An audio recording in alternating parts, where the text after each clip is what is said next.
നമസ്കാരം, ഫിംഗർ പ്രിന്റിലേക്ക് സ്വാഗതം. കുറ്റകൃത്യങ്ങളുടെ വ്യവഹാരങ്ങളുടെ ലോകത്തെ പ്രധാന സംഭവങ്ങളിലേക്ക്. 68-കാരിയായ സ്വന്തം അമ്മായിയമ്മയെ പീഡിപ്പിച്ച 48-കാരനായ മരുമകൻ അറസ്റ്റിലായി. പോലീസ് ചമഞ്ഞ് ട്രെയിൻ യാത്രക്കാരിൽ നിന്നും 25 ലക്ഷം രൂപ കൊള്ളയടിച്ച സംഘത്തിലെ 4 പേരെ പാലക്കാട് വാളയാർ പോലീസ് അറസ്റ്റ് ചെയ്തു. ആലപ്പുഴയിൽ വമ്പൻ ഓൺലൈൻ തട്ടിപ്പ്. തൊഴിലും വമ്പൻ പ്രതിഫലവും വാഗ്ദാനം ചെയ്ത് ഇൻസ്റ്റഗ്രാം വഴി മെസ്സേജ് അയച്ചാണ് യുവതിയെ തട്ടിപ്പുകാർ വലയിൽ കുടുക്കിയത്. ക്ഷേത്ര കവർച്ച നടത്തിയ കള്ളൻ ക്ഷേത്രത്തിനുള്ളിൽ ഉറങ്ങിപ്പോയി. മദ്യലഹരിയിലായിരുന്ന കള്ളൻ പെരുമഴയത്ത് ക്ഷേത്രത്തിൽ ഉറങ്ങിയതിനെ തുടർന്നാണ് പൂജാരിയും നാട്ടുകാരും ചേർന്ന് കള്ളനെ പിടികൂടിയത്.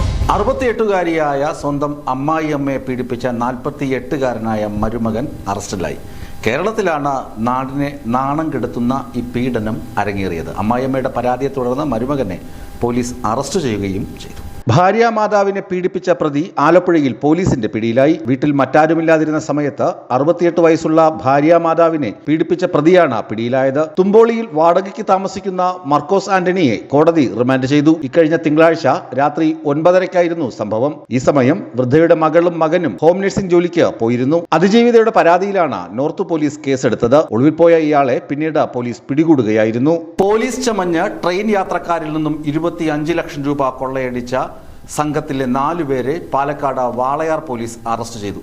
വ്യാപാര ആവശ്യത്തിനു വേണ്ടി സ്വർണം വിറ്റ പൈസയുമായി മടങ്ങി വന്ന വ്യാപാരികളെയാണ് ഇവർ കൊള്ളയടിച്ചത്. പോലീസ് ചമഞ്ഞ ട്രെയിൻ യാത്രക്കാരിൽ നിന്നും 25 ലക്ഷം രൂപ തട്ടിയെടുത്ത കേസിൽ പ്രതികൾ പിടിയിലായി. 9-അംഗ സംഘത്തിലെ 4 പേരെയാണ് പാലക്കാട് വാളയാർ പോലീസ് അറസ്റ്റ് ചെയ്തത്. ദേശീയപാതയിലെ നിരവധി കവർച്ചാ കേസുകളിൽ പ്രതികളായ ഇരട്ടക്കുളം സ്വദേശി അജീഷ്, പൊൽപ്പുള്ളി സ്വദേശി സതീഷ്, രഞ്ജിത്ത് പുതുനഗരം, രാജീവ് കൊടുമ്പ് എന്നിവരാണ് പിടിയിലായത്. സംഘത്തിലെ പ്രധാനികൾക്കായി പോലീസ് അന്വേഷണം ഊർജിതമാക്കി. തിങ്കളാഴ്ച വൈകുന്നേരമാണ് സംഭവം. കോയമ്പത്തൂർ പോത്തന്നൂരിൽ നിന്നാണ് പട്ടാമ്പി സ്വദേശികളായ വ്യാപാരികൾ കണ്ണൂർ പാസഞ്ചർ ട്രെയിനിൽ കയറിയത്.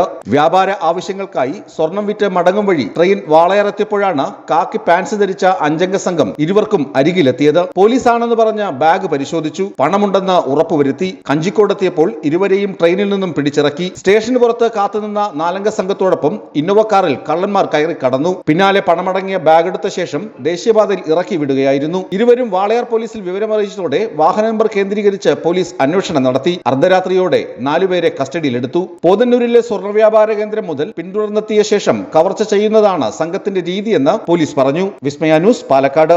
ആലപ്പുഴയിൽ വമ്പൻ ഓൺലൈൻ തട്ടിപ്പ്. തൊഴിലും വമ്പൻ പ്രതിഫലവും വാഗ്ദാനം ചെയ്ത് ഇൻസ്റ്റഗ്രാം വഴി മെസ്സേജ് അയച്ചാണ് യുവതിയെ തട്ടിപ്പുകാർ വലയിൽ കുടുക്കിയത്. 8.5 ലക്ഷം രൂപയാണ് പലപ്പോഴ യുവതിയിൽ നിന്നും തട്ടിപ്പുകാർ കയ്യിലാക്കിയതെന്നും പോലീസ് പറഞ്ഞു. ഓൺലൈൻ ജോബ് ടാസ്കുകൾ പൂർത്തിയാക്കിയാൽ പാർട്ട് ടൈം ജോലി നൽകാമെന്ന് പറഞ്ഞ് 8.5 ലക്ഷം രൂപ തട്ടിയെടുത്തതായി പരാതി. ആര്യാട് സ്വദേശിയായ 24-കാരിയുടെ ഇൻസ്റ്റഗ്രാം അക്കൗണ്ടിലേക്ക് മെസ്സേജുകൾ അയച്ചാണ് തട്ടിപ്പുകാർ പണം തട്ടിയെടുത്തത്. ടാസ്കുകൾ പൂർത്തിയാക്കിയാൽ ജോലിയും പണവും നൽകാമെന്ന വാഗ്ദാനത്തിൽ കുടുങ്ങി ഘട്ടം ഘട്ടങ്ങളായി സ്വർണം പണയം വെച്ച് യുവതി ഓൺലൈൻ തട്ടിപ്പുകാർക്ക് പണം അയച്ചു കൊടുത്തു. തിരികെ പണവും ജോലിയും ലഭിക്കാതായതോടെയാണ് തട്ടിപ്പ് തിരിച്ചറിഞ്ഞത്. സംഭവത്തിൽ നോർത്ത് പോലീസ് കേസെടുത്തു.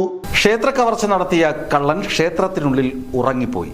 മദ്യലഹരിയിലായിരുന്ന കള്ളൻ പെരുമഴയത്ത് ക്ഷേത്രത്തിൽ ഉറങ്ങിയതിനെ തുടർന്നാണ് പൂജാരിയും നാട്ടുകാരും ചേർന്ന് കള്ളനെ പിടികൂടിയത്. ഇത് കേരളത്തിലല്ല സംഭവം. മണ്ടനായ കള്ളൻ കോയമ്പത്തൂരുകാരനാണ്. ക്ഷേത്രഭണ്ഡാരം കുത്തിത്തുറന്ന് പണം എടുത്തു കഴിഞ്ഞതും പെരുമഴ. മഴ തോരാൻ കാത്തു നിൽക്കുന്നതിനിടെ ഉറങ്ങിപ്പോയി. അങ്ങനെ കള്ളൻ കൈയോടെ പിടിയിലായി. കോവൈ പുതൂരിന് സമീപം ബാലവിനായകർ ക്ഷേത്രത്തിൽ മോഷണം നടത്തിയ പുതുച്ചേരി കാരയ്ക്കൽ സ്വദേശി ചിന്നയ്യനെയാണ് പൂജാരിയും നാട്ടുകാരും ചേർന്ന് പിടികൂടിയത്. കഴിഞ്ഞ ദിവസം രാത്രി ക്ഷേത്രം കുത്തിത്തുറന്ന് അകത്ത് കടന്ന ചിന്നയ്യൻ ഭണ്ഡാരത്തിലെ 8,250 രൂപ കവർന്നുവെന്ന് പോലീസ് പറയുന്നു. ഈ സമയം പെരുമഴയായതിനാൽ അവിടെ തന്നെ കിടന്നു. മദ്യലഹരിയിൽ പെട്ടെന്ന് ഉറങ്ങിപ്പോയെന്നും പറയുന്നു. രാവിലെ ക്ഷേത്രത്തിലെത്തിയ പൂജാരി ക്ഷേത്രവാതിൽ തുറന്നു കിടക്കുന്നത് കണ്ട് പരിശോധിച്ചപ്പോഴാണ് ഭണ്ഡാരം തുറന്നു കിടക്കുന്നതായും സമീപത്ത് ചിന്നയ്യൻ ഉറങ്ങുന്നതായും കണ്ടത്. ഇതോടെ ക്ഷേത്രം അധികൃതരെയും നാട്ടുകാരെയും വിവരമറിയിച്ചു. അവരെത്തി ചോദ്യം ചെയ്തപ്പോഴാണ് മോഷണ വിവരം അറിഞ്ഞത്. തുടർന്ന് കുനിയമുത്തൂർ പോലീസ് സ്ഥലത്തെത്തി ചോദ്യം ചെയ്തു. കാരയ്ക്കലിൽ മോഷണ കേസുകളിൽ പ്രതിയാണ് ചിന്നയ്യനെന്നും അടുത്തിടെയാണ് കോയമ്പത്തൂരിലെത്തിയതെന്നും പോലീസ് പറയുന്നു. ചിന്നയ്യനിൽ നിന്നും മോഷ്ടിച്ച പണം കണ്ടെടുത്തുവെന്നും പോലീസ് പറഞ്ഞു. കോടതിയിൽ ഹാജരാക്കി ചിന്നയ്യനെ പോലീസ് റിമാൻഡ് ചെയ്യിച്ചു. ന്യൂസ് ഡെസ്ക്, വിസ്മയ ന്യൂസ്. ഫിംഗർ പ്രിന്റ് പൂർണ്ണമാകുന്നു. കൂടുതൽ വാർത്തകളും വിശേഷങ്ങളുമായി നാളെ കാണാം. നന്ദി, നമസ്കാരം.